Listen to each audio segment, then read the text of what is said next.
Hello friends, welcome to our channel. तो friends, आज की इस वीडियो में हम बात करेंगे हमारी एनटीए यूजीसी नेट पेपर 1 जून 2022 से रिलेटेड जो मॉक टेस्ट सीरीज़ है उसके मॉक टेस्ट 50 के बारे में, जहां पर फ्रेंड्स आज के इस वीडियो में हम कवर करेंगे 5 एमसीक्यूज़। तो आप सभी वीडियो का फॉर्मेट जानते ही हैं, तो हम डायरेक्ट अपने फर्स्ट क्वेश्चन पर चलते हैं। और साथ ही साथ फ्रेंड्स, अगर आप किसी भी गवर्नमेंट एग्जाम की तैयारी कर रहे हैं जिसमें जो है करंट अफेयर से रिलेटेड क्वेश्चंस पूछे जाते हैं, तो उनके लिए भी ये वीडियो काफ़ी हेल्पफुल रहेगी। तो आज का हमारा पहला क्वेश्चन है, with reference to the Indian renewable energy development agency limited in short IREDA, which of the following statements is or are correct. यानी कि Indian renewable energy development agency limited IREDA है, उसके संदर्भ में जो है इनमें से कौन सा कथन सही है। जहाँ पर फर्स्ट स्टेटमेंट है फ्रेंड्स, पहला कथन है it is a public limited government company. Second statement के according it is a non banking financial company, यानी कि यह एक गैर बैंकिंग वित्तीय कंपनी है। फ्रेंड्स, कोड आप अपने स्क्रीन पर देख सकते हैं और इसी वीडियो के नीचे कमेंट करके हमें 10 सेकंड के अंदर करेक्ट कोड बता सकते हैं।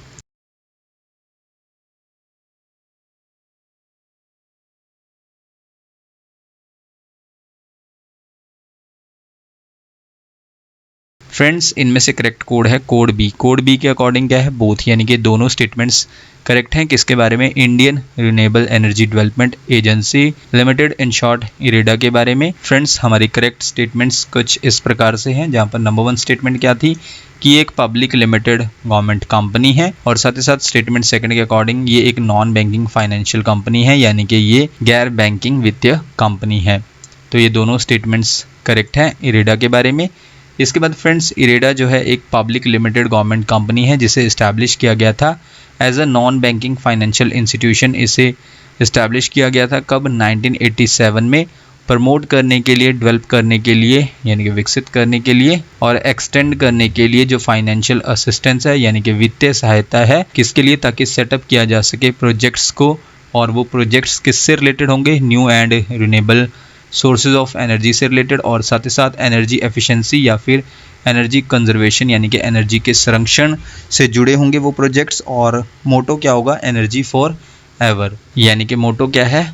ऊर्जा हमेशा के लिए। इसके बाद फ्रेंड्स, नेक्स्ट पॉइंट में इरेडा को नोटिफाई किया गया है as a public financial institution किसके अंडर? कंपनीज एक्ट 1956 के सेक्शन 4A के अंडर, कि इरेडा जो है एक पब्लिक फाइनेंशियल इंस्टीट्यूशन है, और इसे रजिस्टर किया गया है as a non banking financial company, in short NBFC, किसके साथ? रिजर्व बैंक ऑफ इंडिया के साथ, इन शॉर्ट RBI के साथ। नेक्स्ट पॉइंट में इरेडा का एम क्या है, ऑब्जेक्टिव क्या है, उद्देश्य क्या है? देना है फाइनेंशियल सपोर्ट स्पेसिफिक प्रोजेक्ट्स के लिए और स्कीम्स के लिए, ताकि जनरेट कर सके इलेक्ट्रिसिटी को और एनर्जी को, किसके through? New and renewable sources के थ्रू। और वो न्यू एंड रिन्यूएबल सोर्सेज कौन कौन से हैं? Like solar energy, wind energy, hydro power, nuclear energy etcetera. इनके थ्रू जो है इलेक्ट्रिसिटी को जनरेट करना है और कंजर्व करना है, संरक्षण करना है, बचाना है एनर्जी को, किसके थ्रू? एनर्जी एफिशिएंसी के थ्रू। नेक्स्ट पॉइंट में फ्रेंड्स, मई 2021 में जो है इरेडा को सम्मानित किया गया है, किससे? ग्रीन ऊर्जा अवार्ड से। फ्रेंड्स, इंपॉर्टेंट पॉइंट है, ग्रीन ऊर्जा अवार्ड से मई 2021 में किसे सम्मानित किया गया था? तो वो है इरेडा को सम्मानित किया गया था ग्रीन ऊर्जा अवार्ड से। देन इसके बाद फ्रेंड्स, 2015 में इसे सम्मानित किया गया किस स्टेटस से? मिनी रतन कैटेगरी फर्स्ट स्टेटस से जो है इसे अवॉर्डेड किया गया, किसके द्वारा? Ministry of new and renewable energy द्वारा, इन शॉर्ट MNRE द्वारा।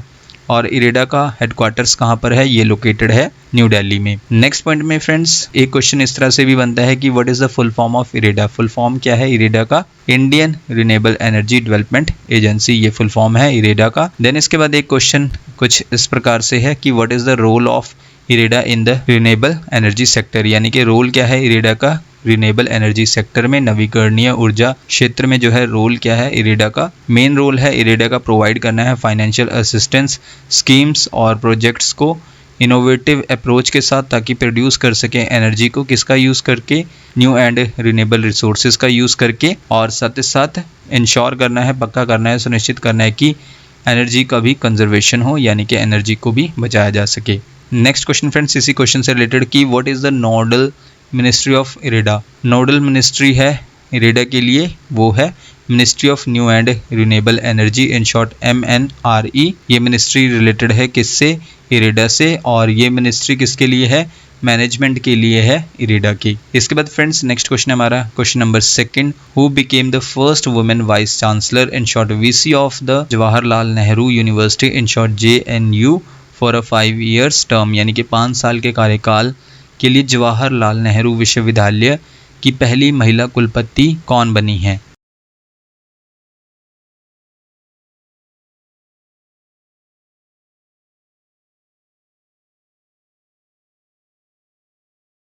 फ्रेंड्स इनमें से है ऑप्शन बी शांति श्री दुलीपुड़ी पंडित। ये पहली वुमेन है जो वाइस चांसलर बनी है किसकी? जवाहरलाल नेहरू यूनिवर्सिटी की 5 सालों के लिए। इस क्वेश्चन को फ्रेंड्स हम थोड़ा डिस्कस कर लेते हैं। सबसे पहले फ्रेंड्स मिनिस्ट्री ऑफ एजुकेशन ने अपॉइंट किया है, नियुक्ति की है शांति श्री दुलीपुड़ी पंडित जी की नए वाइस चांसलर के रूप में। किसके vice chancellor? Jawaharlal Nehru university के। और ये पहली वुमेन है जो वाइस चांसलर होगी JNU में। और इसके अलावा फ्रेंड्स शांति श्री जो है 59 ईयर्स ओल्ड हैं, जिन्हें अपॉइंट किया गया है 5 सालों के लिए वाइस चांसलर JNU का। नेक्स्ट पॉइंट में फ्रेंड्स शांति श्री ने रिप्लेस किया है किससे? M जगदेश कुमार को। और अब जगदेश कुमार को अपॉइंट किया गया है, नियुक्त किया गया है चेयरमैन किसका? यूनिवर्सिटी ग्रांट्स कमीशन का, इन शॉर्ट UGC का। इससे पहले जो है शांति श्री सर्व कर रही थी वाइस चांसलर के रूप में। और किसकी वाइस चांसलर थी? सावित्रीबाई फुले यूनिवर्सिटी जो कि महाराष्ट्र में है, उसकी वाइस चांसलर थी शांति श्री जी। नेक्स्ट पॉइंट में फ्रेंड्स इन्हें अपॉइंट किया गया है प्रेसिडेंट रामनाथ कोविंद द्वारा, जो कि विजिटर हैं किसके? यानी कि प्रेसिडेंट विजिटर हैं किसके?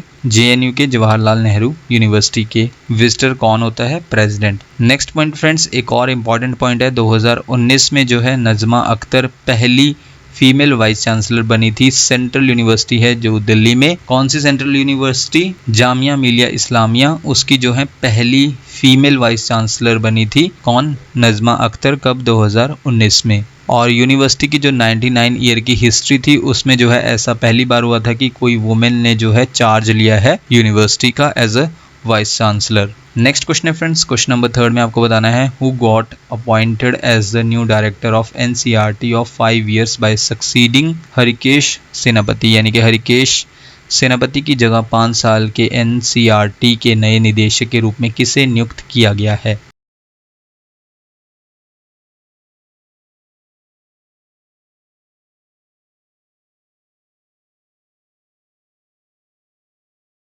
इनमें से फ्रेंड्स वो हैं ऑप्शन ए दिनेश प्रसाद सकलानी, जिन्हें अपॉइंट किया गया है नए डायरेक्टर के रूप में। और किसके नए डायरेक्टर होंगे? NCERT के 5 सालों के लिए। और किसकी प्लेस लेंगे? हरिकेश सेनापति की। इसके बाद फ्रेंड्स प्रोफेसर दिनेश प्रसाद सकलानी को अपॉइंट किया गया है नया डायरेक्टर NCERT का। और NCERT का फुल फॉर्म क्या है? National council of educational research and training. तो NCERT का अपॉइंट किया गया है नया डायरेक्टर प्रोफेसर दिनेश प्रसाद सकलानी को। और किसकी प्लेस लेंगे? हरिकेश सेनापति की।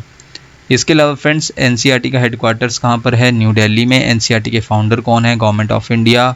और NCERT की स्थापना कब हुई थी? 1961 में। और साथ ही साथ फ्रेंड्स एक और इम्पॉर्टेंट पॉइंट है, CBSE यानी कि central board of secondary education के नए चेयरपर्सन कौन है? विनीत जोशी।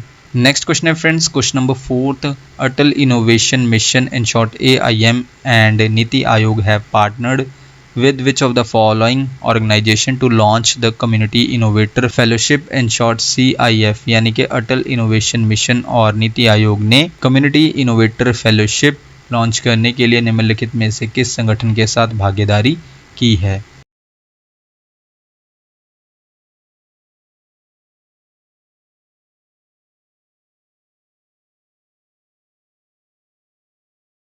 इनमें से वो ऑर्गेनाइजेशन है, संगठन है ऑप्शन बी UNDP यानी कि यूनाइटेड नेशंस डेवलपमेंट प्रोग्राम। जहां पर friends Atal innovation mission in short AIM और नीति आयोग ने साझेदारी की है किसके साथ? UNDP के साथ, यूनाइटेड नेशंस डेवलपमेंट प्रोग्राम के साथ लॉन्च करने के लिए कम्युनिटी इनोवेटर फेलोशिप को, इन शॉर्ट CIF को। इसके बाद फ्रेंड्स अटल इनोवेशन मिशन और नीति आयोग ने कोलैबोरेशन किया UNDP के साथ लॉन्च करने के लिए कम्युनिटी इनोवेटर फेलोशिप और सपोर्ट करते हुए international day of women and girls in science को। इसके बाद फ्रेंड्स वाइस चेयरमैन कौन है नीति आयोग के? डॉक्टर राजीव कुमार। और करंट CEO यानी कि chief executive officer NITI Aayog के कौन है? अमिताभ कांत। नेक्स्ट पॉइंट में फ्रेंड्स मिशन डायरेक्टर अटल इनोवेशन मिशन नीति आयोग के कौन है? डॉक्टर चिंतन वैष्णव।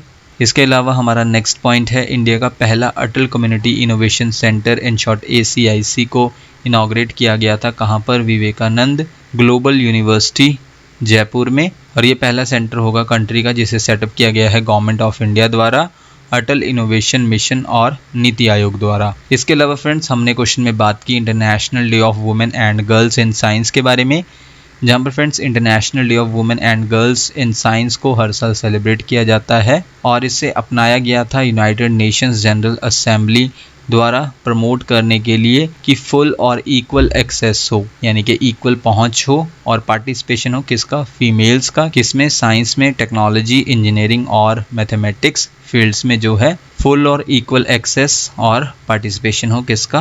फीमेल्स का। इसके अलावा friends international day of women and girls in science को हर साल हम सेलिब्रेट करते हैं 11 फरवरी को। इसके बाद फ्रेंड्स नेक्स्ट पॉइंट में international day of women and girls in science को हर साल लागू किया जाता है किसके द्वारा? यूनेस्को यानी कि united nations educational scientific and cultural organisation द्वारा। किसके कोलैबोरेशन के साथ? यूनाइटेड नेशंस वुमेन के कोलैबोरेशन के साथ। नेक्स्ट पॉइंट में फ्रेंड्स अचीव करना है जेंडर इक्वलिटी को और फीमेल एम्पावरमेंट को, यानी कि लैंगिक समानता और महिला सशक्तिकरण को प्राप्त करना है। ये उद्देश्य है किसका? International day of women and girls in science का। इसके बाद फ्रेंड्स ये एसेंशियल है, प्रमोट करने के लिए ज़रूरी है ताकि फुल और इक्वल एक्सेस हो फीमेल्स का, ताकि वो पार्टिसिपेट कर सके साइंस, टेक्नोलॉजी और इनोवेशन में। नेक्स्ट पॉइंट में फ्रेंड्स 2022 का थीम क्या है international day of women and girls in science का? Equity, diversity and inclusion, water unites us, यानी कि समानता, विविधता और समावेश, जल हमें एकजुट करता है। ये थीम है किसका? 2022 international day of women and girls in science का। और 2021 का क्या थीम था? Beyond the borders, equality in science for society, यानी कि बियॉन्ड द बॉर्डर, समाज के लिए विज्ञान में समानता। ये 2021 का थीम था, पिछले साल का थीम था किसका? International day of women and girls in science का। इसके बाद फ्रेंड्स नेक्स्ट पॉइंट में international day of women and girls in science के लिए कौन रिस्पॉन्सिबल है, जिम्मेदार है? यूनेस्को और यूनाइटेड नेशंस वुमेन। और साथ ही साथ फ्रेंड्स हमारा जो सस्टेनेबल डेवलपमेंट गोल 4 है, जो कि आपका एक सेपरेट टॉपिक है इन्वायरमेंट का, उसे भी जो है प्रमोट करता है international day of women and girls in science, जहाँ पर फ्रेंड्स SDG गोल 4 क्या है? इंश्योर करना है inclusive and equitable quality education and promote life long learning opportunities for all, यानी कि समावेशी और समान गुणवत्ता वाली शिक्षा सुनिश्चित करना और सभी के लिए आजीवन सीखने के अवसरों को बढ़ावा देना। यह है सस्टेनेबल डेवलपमेंट गोल 4। इसके बाद फ्रेंड्स जहाँ पर सस्टेनेबल डेवलपमेंट गोल 4 के अकॉर्डिंग 2030 तक, जहाँ पर फ्रेंड्स ये दिन जो है international day of women and girls in science, ये किस तरह से एसोसिएटेड है सस्टेनेबल डेवलपमेंट गोल 4 के साथ? क्योंकि SDG गोल 4 में क्या मेंशन किया गया है कि 2030 तक की इंश्योर करना है कि इक्वल एक्सेस हो वुमेन का और मैन का, कि प्रोवाइड की जा सके अफोर्डेबल और क्वालिटी टेक्निकल, वोकेशनल और टेरिशरी एजुकेशन, जिसमें जो है इंक्लूड है यूनिवर्सिटी। और फ्रेंड्स टेरिशरी एजुकेशन क्या है? कि एजुकेशन जो है उन लोगों के लिए जो स्कूल एज से अबव हैं, यानी कि स्कूल एज से ऊपर हैं, उन लोगों के लिए एजुकेशन, जिसमें शामिल हैं कॉलेज, यूनिवर्सिटी और वोकेशनल कोर्सेज। नेक्स्ट पॉइंट में फ्रेंड्स हमने UNDP के बारे में भी बात की थी इस क्वेश्चन में, यानी कि यूनाइटेड नेशंस डेवलपमेंट प्रोग्राम के बारे में। ये क्या है? यूनाइटेड नेशंस ऑर्गेनाइजेशन है जो हेल्प करती है कंट्रीज़ की एलिमिनेट करने के लिए, उन्मूलन करने के लिए, ख़त्म करने के लिए, एंड करने के लिए पॉवर्टी को, और अचीव करने के लिए सस्टेनेबल इकोनॉमिक ग्रोथ और ह्यूमन डेवलपमेंट को अचीव करने के लिए। और इसका हेडक्वार्टर्स कहाँ पर है? न्यूयॉर्क सिटी में। और इसका फॉर्मेशन कब हुआ था? 22 नवंबर 1965 को। किसका? UNDP का। और फ्रेंड्स आज का हमारा लास्ट क्वेश्चन है, क्वेश्चन नंबर 5 में आपको बताना है which company become 100% plastic waste neutral company in India, यानी कि कौन सी कंपनी भारत में 100% प्लास्टिक वेस्ट न्यूट्रल कंपनी बन गई है।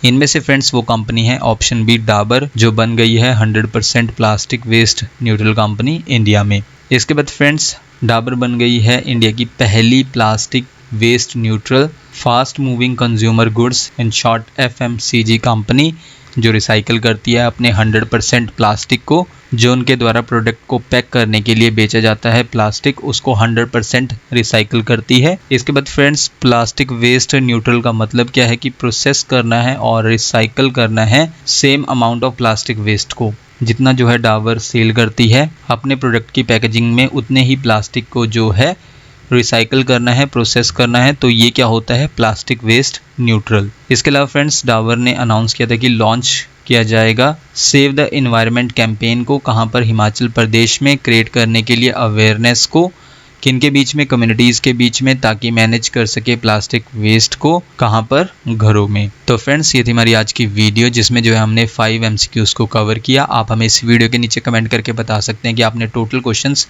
यानी कि 5 क्वेश्चंस में से कितने क्वेश्चंस को करेक्ट मार्क किया।